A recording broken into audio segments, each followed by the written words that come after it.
all nature upheld by God. And he is before all things, and by him all things consist. Colossians 1 verse 17. As regards this earth, Scripture declares the work of creation to have been completed. The works were finished from the foundation of the world. Hebrews 4 verse 3. But the power of God is still exercised in upholding the objects of his creation. Every breath, every pulsation of the heart is an evidence of the care of him in whom we live and move and have our being. Not by its own inherent energy does the earth produce its bounties, and year by year continue its motion around the sun. An unseen hand guides the planets in their circuit of the heavens. The God of heaven is constantly at work. It is by his power that vegetation is caused to flourish, that every leaf appears and every flower blooms. Every drop of rain or flake of snow, every spire of grass, every leaf and flower and shrub testifies of God.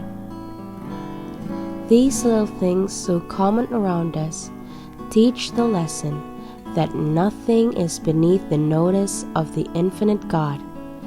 Nothing is too small for his attention. Many teach that matter possesses vital power, and that the operations of nature are conducted in harmony with fixed laws, with which God himself cannot interfere. This is false science, and is not sustained by the Word of God. Nature is a servant of her Creator. God does not annul his laws or work contrary to them, but he is continually using them as his instruments. God's handiwork in nature is not God himself in nature. While nature is an expression of God's thought, it is not nature but the God of nature that is to be exalted. There is in nature the continual working of the Father and the Son. Christ says, "My Father worketh hitherto, and I work."